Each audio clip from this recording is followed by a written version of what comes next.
Hello beautiful people, it is your girl Zenita, aka Truly Talented Beauty, and today I'll be showing you guys how I achieved a fluffy date night look using some products from Sally Beauty. Jumping right into the style, I'm starting off by sectioning my hair in half, and I'm going to be using my ear as a reference. I want to add a little pizzazz to the style. If you do not know already, I like to do stuff a little extra over here whenever I can, and it's date night, maybe I want to add a little razzle dazzle. Even if you are going out with yourself, you want to be able to look at yourself and be like, self, you look good.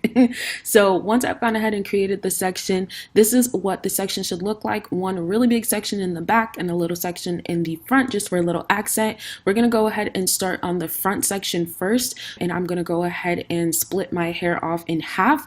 And then with this half, we're going to go ahead and split it into 3 different sections on each side, 2 relatively smaller sections, and then 1 large section on the end. Once we have our sections, I'm going to go in with the My Black is Beautiful edge tamer and some rubber bands, and we're going to use this to slick down the section. This is great for my friends who do not like to braid, who want to do something a little bit more quick. This is a great way to go ahead and just add a little accent to your styles without having to do the most. And I'm using that edge control to really just slick down and clean up my parts before I go in and smooth it down and then secure it with a rubber band.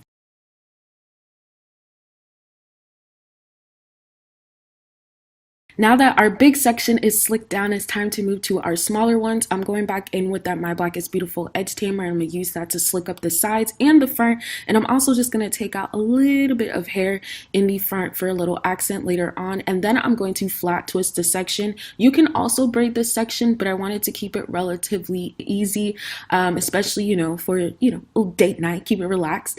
And so I just went ahead and flat twisted it so it was just a lot easier. You just want to get this section really pronounced and really slick back. And once I have a flat twisted, I secured both of those smaller sections with a rubber band as well. And then I repeated the same process to the other side of my head.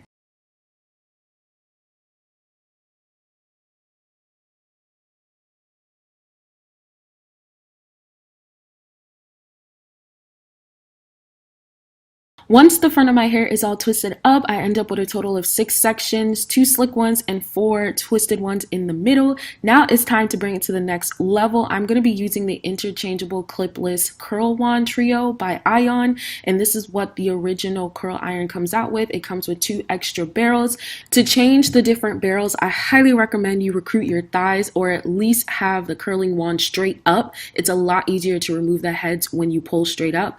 Once I have the proper barrel in place, I'm going to make sure that I lock it so it does not go anywhere. And this wand is really cool because it's digital, so you can actually see the temperature rising in real time. So while the temperature is rising on the curling wand, I'm going to go ahead and get started on sectioning my hair off.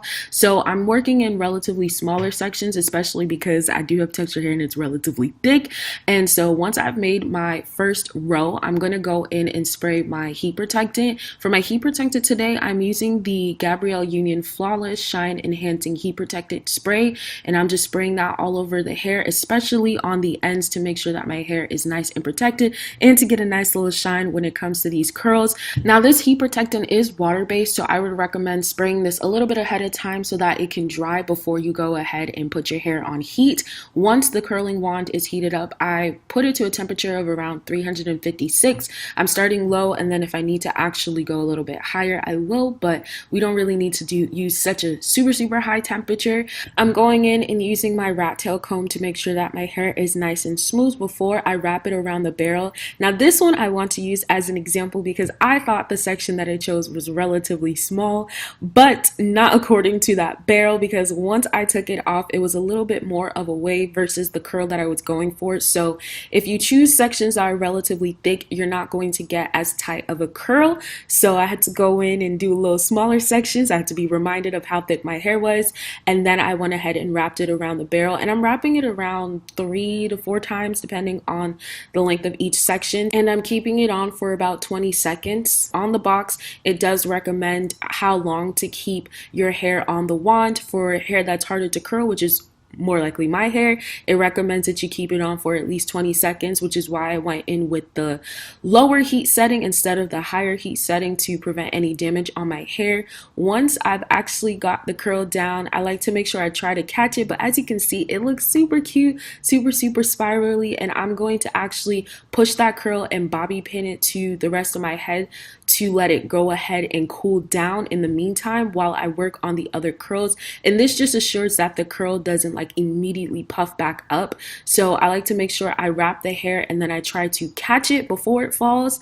That way it can cool in my hand a little bit and then I can see that nice juicy curl, and then I'll take my thumb and just put it right in the middle of the curl all the way up, push it to the base of my head, and then secure it with a bobby pin. So I'm going to continue to go ahead and curl the rest of the section. When I get to the other side, I know my hand placement is a little tricky, but definitely still trying to make sure that I curl away from the rest of my face is ideal. And you want to make sure that you just go nice and slow so that you do not burn yourself. You know, you want to be hot, but you don't want to be that hot on date night, okay?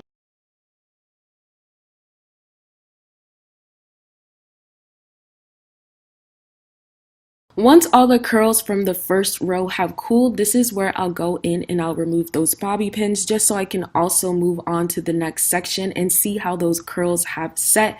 As you can see, the curls are nice and juicy and they've definitely kept their shape by pinning it to my scalp to make sure that I go ahead and let it cool. Once the whole row was unpinned, this is what it was looking like. Super bouncy, super cute, super flirty, and it has a little body yaddy going on. So now it's time to just move on to the next section, and I'm also going in and making sure that I curl those sections that we created in the front. The ends of those are out as well, so I'm making sure to make relatively small sections with our little accent pieces and curling those, and also still catching them and pinning it to the base to keep it nice and curled. And I'm just going to continue to wand curl the rest of my hair in small sections, working slowly but surely to the top.